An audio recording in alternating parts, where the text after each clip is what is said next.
Morning, everyone. It is Thursday, August 1st, 2019, and you are tuning into episode 3 of the Five Starr Wrestling Report. Pretty slow news week in wrestling. I actually was struggling to come up with content to talk about when I was putting the show together, and that is highly unusual because there's usually some kind of intriguing story or article to read about and discuss. There was the Jimmy Uso DUI report that caught wind recently, and there have been some follow-ups within the last 24 hours that give a little more context and substance to that whole situation. So, we'll talk about that in detail today. And for the rest of the show, I ended up deciding on covering the nights that I am caught up on with the G1, and then talking a little bit about SummerSlam weekend, which is not too far away at this point. I will go over the current Takeover and SummerSlam card, give some brief predictions and thoughts there, and then that'll basically be it for the week. So I've got nights 8 through 10 of the G1 to go over quickly. Night 8 was probably the weakest of all the shows I've seen so far. There were 2 very good matches, and everything else was either dull or just flat out sucked. Juice Robinson defeated Toru Yano with the Pulp Friction. Typical Toru Yano match, short, only went about 4 minutes. Right guy won, that's all I'll say about it. Taichi defeated Hiroki Goto with the Gato Clutch. Match was very uneventful. It was a Taichi match. I said in episode 2, I'm not a fan of Taichi. The gimmick is campy, and he doesn't really do anything to stand out in his matches, other than the random spot where he takes his pants off, which always just kind of happens with no rhyme or reason behind it. His matches are a lot like Yano's matches, if I'm being frank.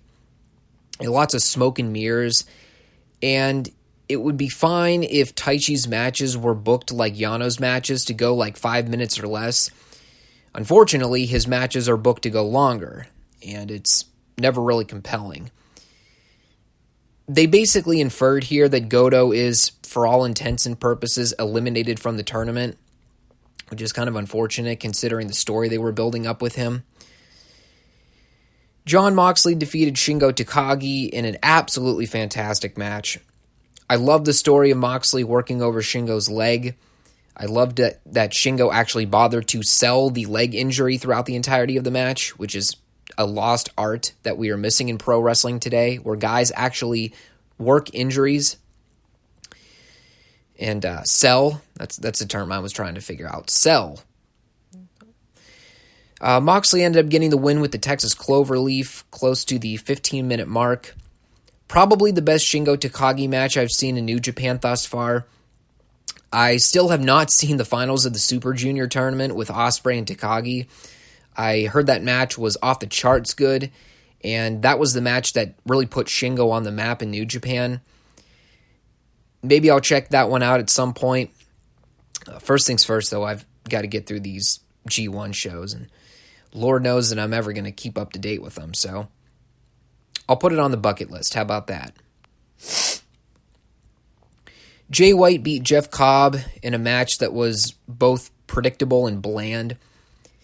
I hate to get on Jeff Cobb's case because I know that this guy can have incredible matches. I've seen plenty of excellent Jeff Cobb matches, but I have been very unimpressed with most of his matches in New Japan so far. Discounting his match with Juice, I guess. I mean, he doesn't seem to gel with the New Japan talent. His ring style seems to clash in a really bad way. It's unfortunate because Cobb's a fairly new prospect in the New Japan market, and I really don't feel like he's made a good impression so far. And I'm not excluding Jay from this conversation of unimpressive performances and disappointments in the G1. I've still not been bitten by the Jay White bug. I really want to figure out what New Japan sees in this guy because I'm just not seeing it. He works the heel role well in matches, but he's still fighting that boundary between push and force right now. I feel like it's a case where New Japan are fighting fire with fire. They're trying to make Jay a main eventer for their company, but it just doesn't feel organic. I understand that they're trying to find some viable replacements for guys like Jericho and Omega for that main event scene, but I'm sorry. I just don't think Jay White's that guy. Maybe he facilitates the role as an upper mid-carder feuding over the IWGP Intercontinental title, but as far as the heavyweight title goes, as far as putting him in those marquee big signature matches on pay-per-views, he doesn't seem properly suited for that position. Maybe he'll change my mind in the coming weeks, but I just don't see it happening. Not based on the performances I've seen from him in the tournament so far. And then Tetsuya Naito defeated Tomohiro Ishii in the main event with a Destino at a little under the 20-minute mark. This match was great. Naito looked awesome in this match, easily his best performance in the tournament so far. Ishii has been an absolute star-stud in this tournament from start to finish. Every single match that he has had has been very good to outstanding. I don't think this match ever reached the level of Ishii Moxley, but it was still a great way to close out what was a rather lackluster night of G1 matches. Probably the worst of the B-block matches I've seen so far in particular. Then we had the A-block matches from Night 9. Kota Ibushi defeated Lance Archer with the Kamigoye at about 12 minutes. The booking here was really well done. They had Ibushi take a good chunk of the match.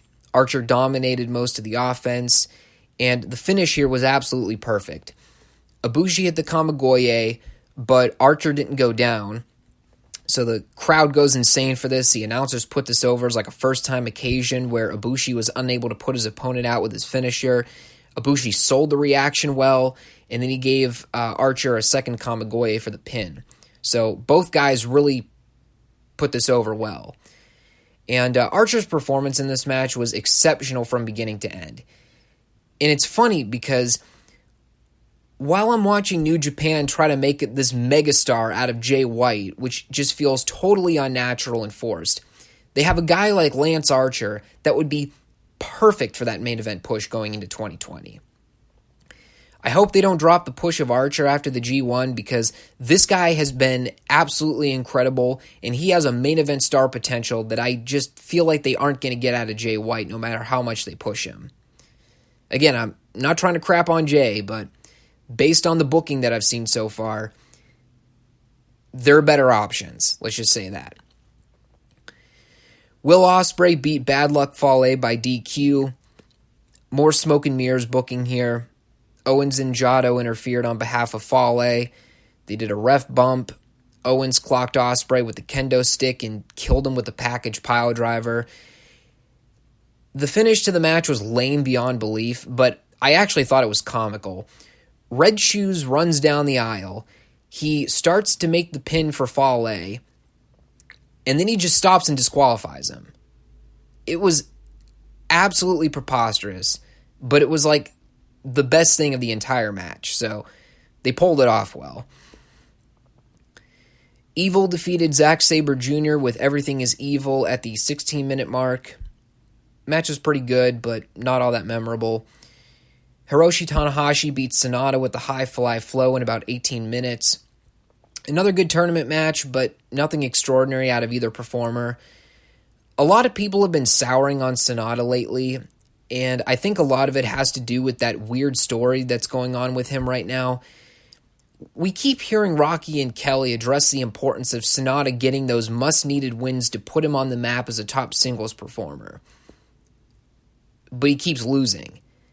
He only has 2 points right now, at least up until Night 9. I haven't seen Night 11 yet, so I'm not sure how Sonata fared in that match. But it's just weird, because I think a lot of people were putting stock in Sonata having a good performance, but now it seems like they're going in a completely different direction with him, which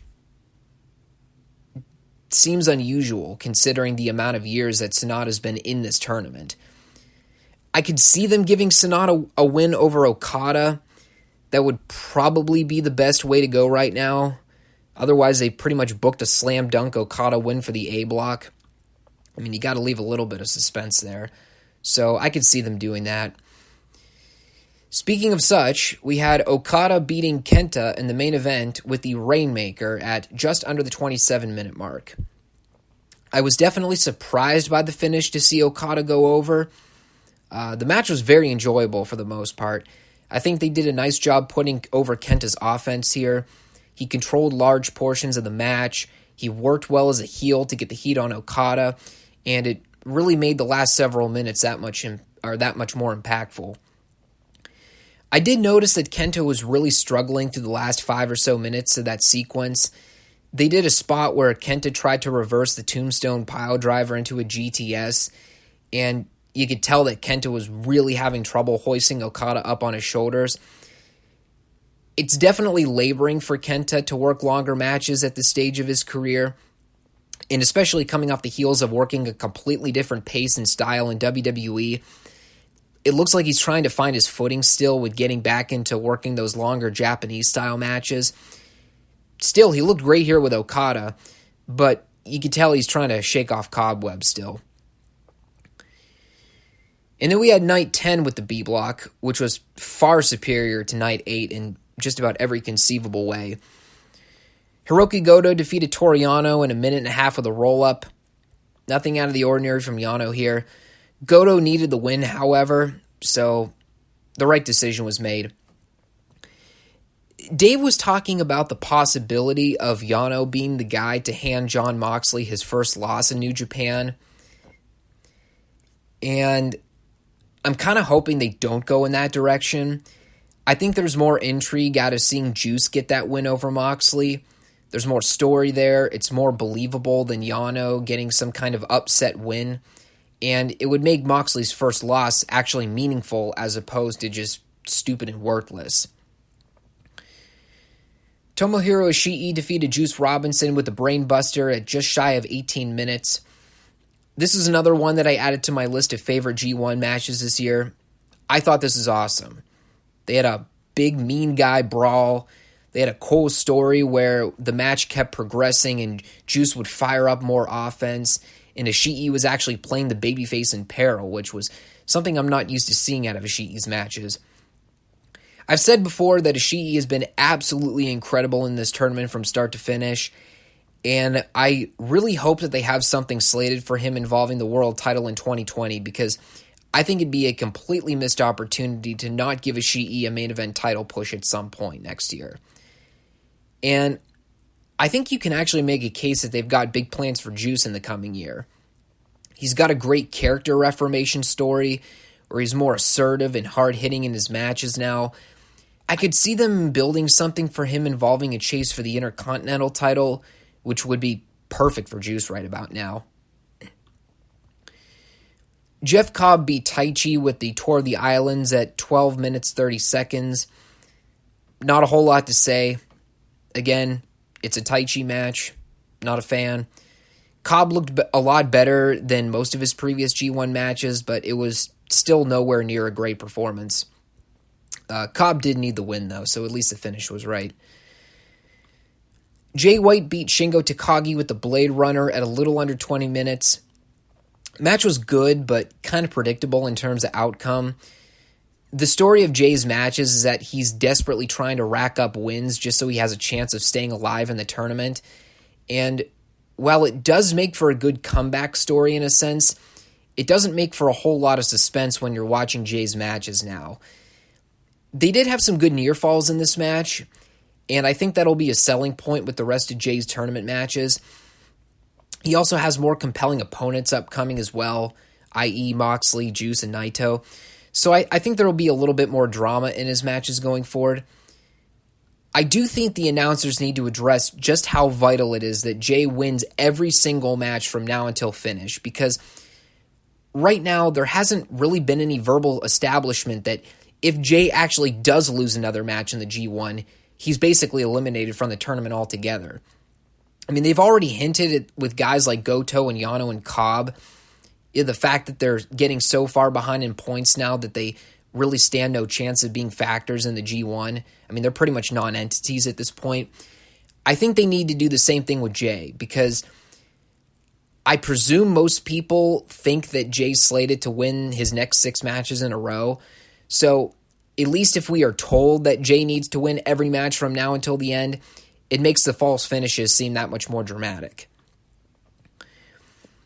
And then we had our main event of Jon Moxley defeating Tetsuya Naito with the Elevated Death Rider at a little over 16:30. The heat between these two really boiled over from their tag match that they were in from Night 9. They had a great story where Naito was toying with Moxley, playing head games with him, and Moxley was getting more and more enraged with each passing minute of the match.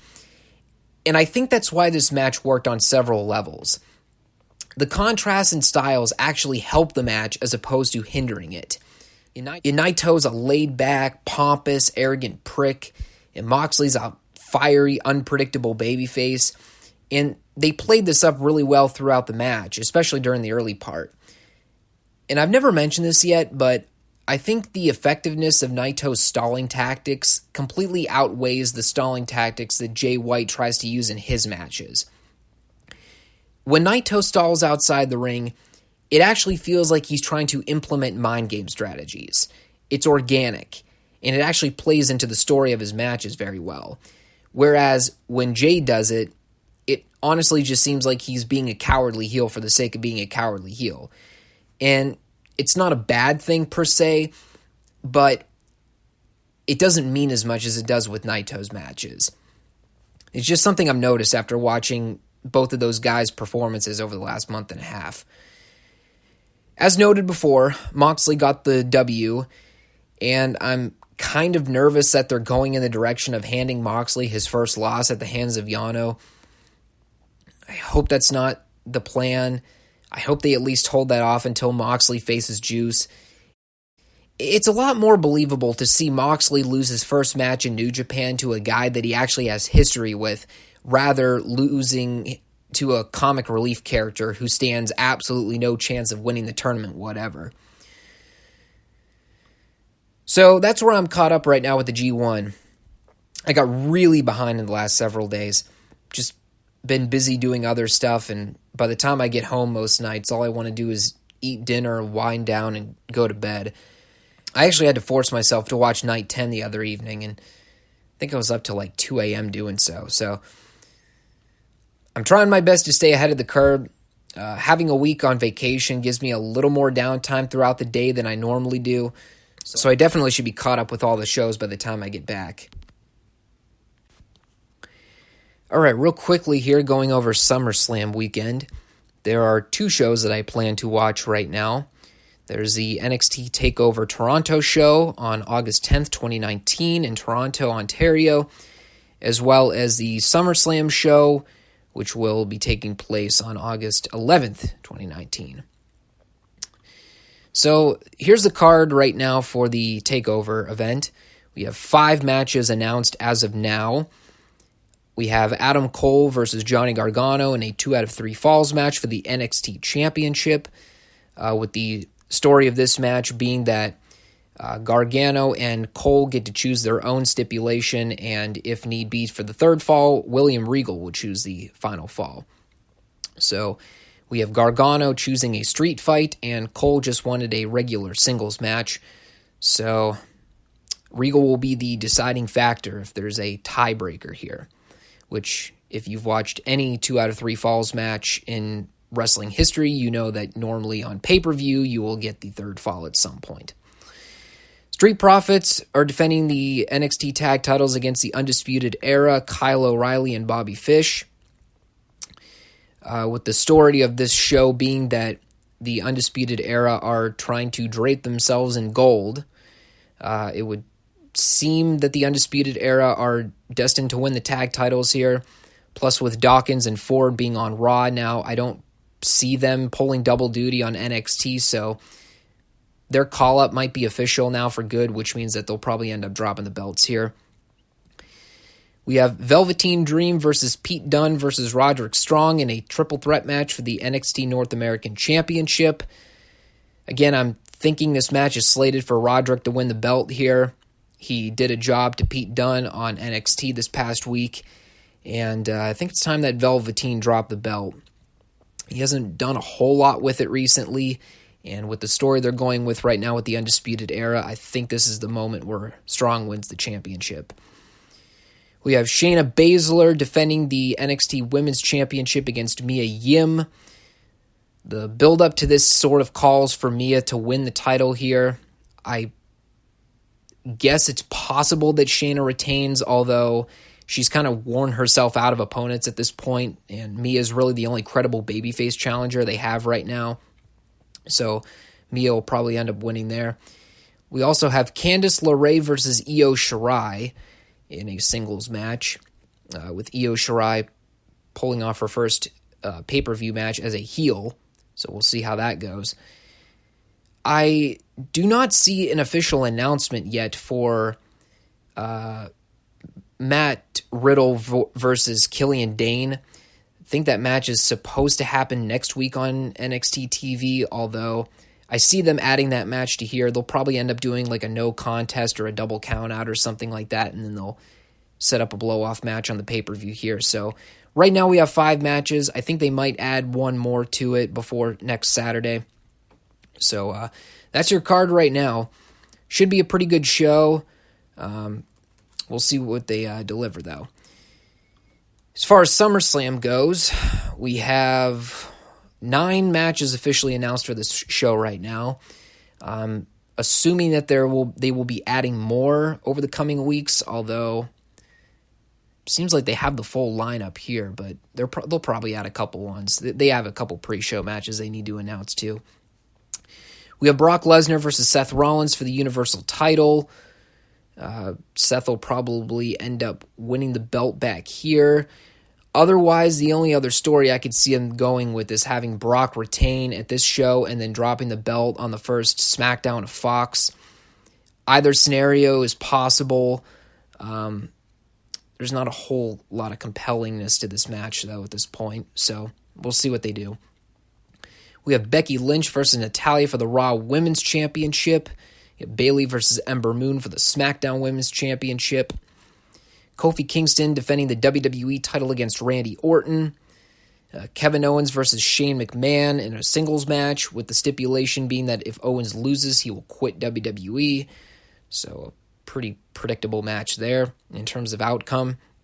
We have Finn Balor versus the re-debuting Bray Wyatt, which would be a pretty intriguing match.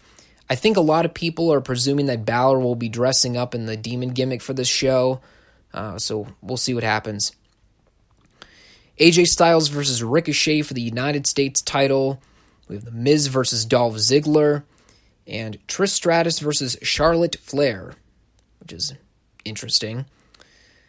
Apparently the rumors that of Dolph Ziggler versus Bill Goldberg are just rumors, because there was a lot of circulation going around that they were setting up a program for those two. I know that Goldberg has been really disappointed since the fallout with his match with Undertaker, so probably trying to get at least one match in there to redeem himself. But there's your lineup for SummerSlam right now. Doesn't seem like a real intriguing show from top to bottom with the card, but there's some pretty good matches on there, so we'll see what they do. Oh boy, the Jimmy Uso situation. I'll say this before I get into the updated reports. Call it irony, call it divine intervention, call it coincidental, call it whatever you want. But there is something absurdly comical about devoting a segment of your television program to outright joking about Jimmy's previous DUI history, and then 2 days later, Jimmy is being charged for a second DUI in the year 2019. What do you even say to that? It's completely ludicrous. This is TMZ's report on the story from July 25th. Quote, law enforcement tells TMZ Sports Uso was speeding when an officer got behind him and noticed he was driving erratically and swerving left and right. When the officer tried to administer DUI tests on Uso, he refused. Uso was arrested for driving under the influence near Pensacola, Florida, early Thursday morning. They said details regarding the situation are still pretty hairy, but here's what they know now. The 33-year-old was booked at 3:04 a.m., and the charge on the police website says DUI, driving with an unlawful blood alcohol level. And this is scrolling a little more down the page. Uso has a history with the law. Back in February, Jimmy was arrested for allegedly getting into a drunken dispute with cops in Detroit. They claim Jimmy squared up as if he was going to fight the police. He was arrested for disorderly conduct and obstruction. Unquote. And apparently he was released on bond for $1,000, and they also set a court date for August 15th. So I'm sure we will be hearing more about this story in the coming weeks. And there are also reports that mention in passing that all of this stems from the Raw reunion show, where they had John Cena and the Usos in the middle of the ring on live national television, making a mockery of Jimmy's recent public intoxication offenses. And if you think that is ironic, here's WWE's official statement regarding the whole scenario. This is according to Tommy Misano over at Cageside Seats. Jonathan Fatu is responsible for his own personal actions. Jonathan Fatu. So you know WWE is serious now because they're breaking kayfabe and they're using his real name. Now, Brian Alvarez and Mike Sempervive covered the sheer lunacy of this statement, the fact that it's, and I quote here, tone deaf, and they are absolutely correct in their analysis. WWE's response to this showed just how disconnected they are from reality. And there's a lot you can say about what transpired on Monday night. Maybe WWE didn't give Cena the green light to bring up Jimmy's DUI history. Maybe they didn't think anything of it and presumed it was a part of Jimmy's past that could just be left behind. Unfortunately, we all know what happens when you assume anything in this world, and don't make me spell it out. But ultimately, WWE shares responsibility in handling this matter going forward. And based on their brief snippet of a response to the whole matter, it clearly shows that they do not want to take any responsibility. That they'd rather try to disassociate themselves from the situation entirely. Is WWE to blame for everything that transpired post-Raw with Jimmy Uso? No. Is it a shame that things occurred the way that they did at the poor timing that they did? Yes. But at the end of the day, WWE's reaction indicates one thing to me as a wrestling fan. That they are completely disinterested from helping Jimmy, and that they would rather let him flounder in the open than issue him any sort of help to get better. And that's their prerogative. If they want to isolate themselves from the story and let Jimmy deal with the matter on his own, if they feel that's the best decision for the company and the talent going forward, then they need to fire Jimmy Uso. They need to lay down a zero-tolerance platform that reflects their statements regarding the matter. If Jimmy's responsible for his own actions, so they claim, they can't be indulgent about this. They need to take ownership, and they need to prove just how seriously they take unprofessionalism outside their company. Suspension at this point is a mere slap on the wrist. Considering Jimmy's history just this year regarding police force, he needs to be held accountable. And the only way that this makes WWE's statement look credible is by them taking ownership and firing Jimmy Uso altogether. And there are wrestlers backstage that seem to back up what I've been addressing here. This is from ringsidenews.com. It's from a Brad Shepard podcast discussion where he's talking about backstage discernment and in addition to his criticisms of WWE's generic cut-and-paste response to how they deal with these scenarios. Lots of disappointment in Jimmy Uso, according to a source in WWE. Everyone likes the Usos, and we're sad to hear about the DUI. So again, I'm I'm waiting to hear about an update on if there will be time off as originally expected. And we'll see. But obviously they're well-liked, and everyone was disappointed in what frankly has turned into a pattern of behavior with alcohol. And, it brings up a larger question. WWE's general news statement now is basically so-and-so is responsible for their own actions. Which is bullshit, by the way.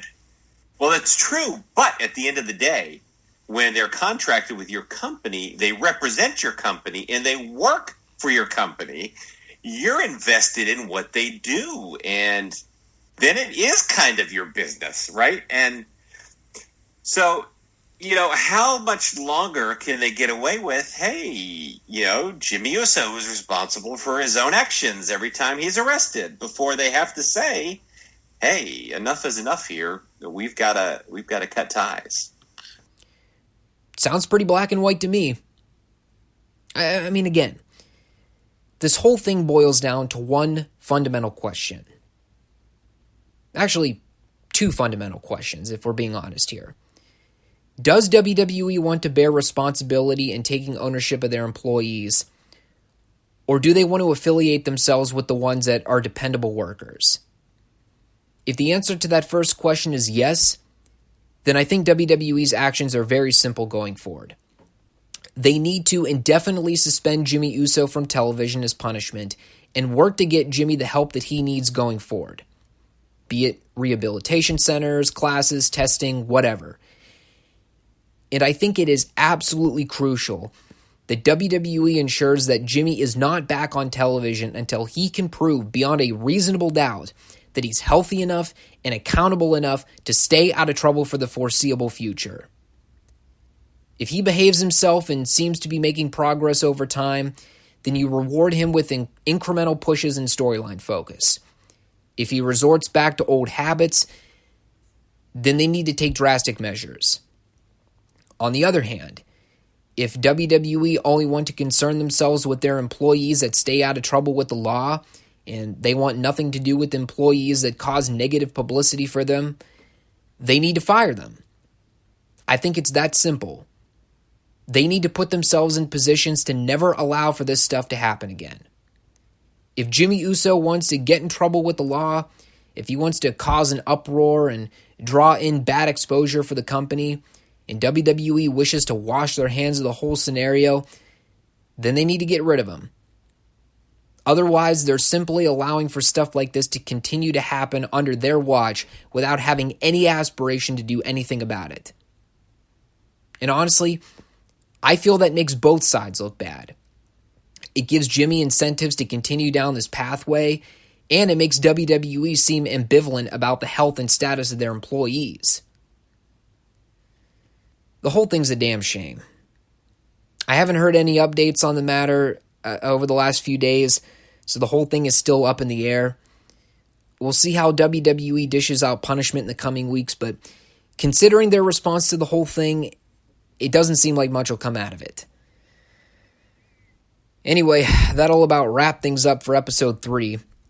Make sure you guys leave a like on the video here if you don't mind. Share some of your feedback regarding the topics I've discussed, and make sure you hit that subscribe button and click that notification bell to keep posted on all upcoming episodes of the 5 Starr Wrestling Report.